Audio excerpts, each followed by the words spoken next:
जुन्या पद्धतीनं मिरचीच्या तुकड्यापासून आपली गवारीची भाजी झणझणीत बनवून तयार झाली। गावाकडच्या या यूट्यूब चॅनलवर तुमचं स्वागत आहे। मी गावाकडच्या गावरान पद्धतीनं गवारीची भाजी बनवून दाखवणार आहे।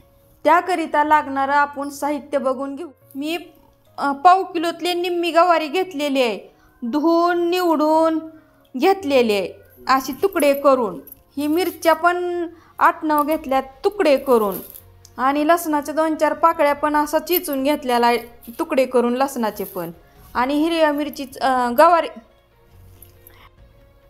आणि शेंगदाण्याचं कूट एक अर्धी वाटी घेतलेले आहे। पोहे खायचा अर्धा चमचा जिरी मोहरी घेतलेली आहे, अर्ध्यातलं अर्ध फुलपात्र तेल घेतलेलं आहे, पोहे खायचा अर्धा चमचा मीठ घेतलेला आहे, आणि पाव किलोतली निम्मी गवारी निवडून धुवून स्वच्छ घेतलेली आहे। गवारीला कोण मिरची वापरत नाही, आणि जरी वापरली तर कुटून वापरते ती, पण ही मी आज आगळी वेगळी गावाकडच्या गावरान पद्धतीनं भाजी बनवणार आहे। गवारीचे तुकडे, मिरच्याचे तुकडे ह्याच्यापासून गवारी तुम्हाला बनवून दाखवणार आहे। चला तर मग कशी बनवायची ती तुम्हाला। कढई गरम करायला ठेवलेली आहे, मी तेल टाकून घेतलेलं आहे। पोहे खायचे 4-5 चमचे तेल टाकलेलं आहे। आता जिरी मोहरी टाकते। बघा जिरी मोहरी छान तडतडली बघा। आता ही लसण टाकून घेणार आहे।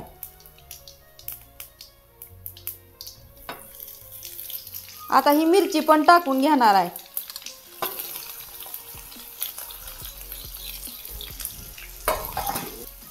आता मिरची आणि ही लसण जरा मिक्स असा करून घ्यायचा, आणि त्याला जरा ह्याला तळू द्यायचं, म्हणजे मिरचीचा तिखटपणा मोडतो।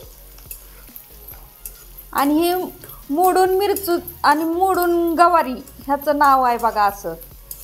आणि आता ही गवारी पण टाकणार आहे, तेलात भाजून निघती छान, आणि दोन्ही मिळून 1-2 मिनटं चांगलं छान असं मिक्स करून घ्यायचं। मोठा गॅस केलेला आहे मी। ही दोन्ही भाजून घ्यायचं, मिरचू आणि गवारी।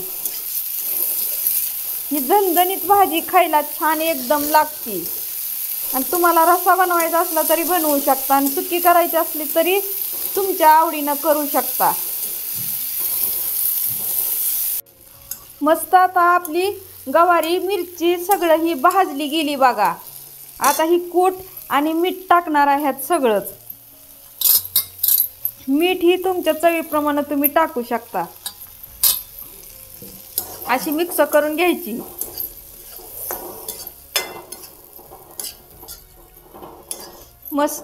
मस्त अशी आपली गवारीत कूट मीठ टाकून सगळं गवारीची भाजी बनवून तयार झाली। 1च मिनिट हलविली कूट टाकून की बनवून तयार झाली, कारण आपण कच्ची गवारी भाकरीसोबत खातो।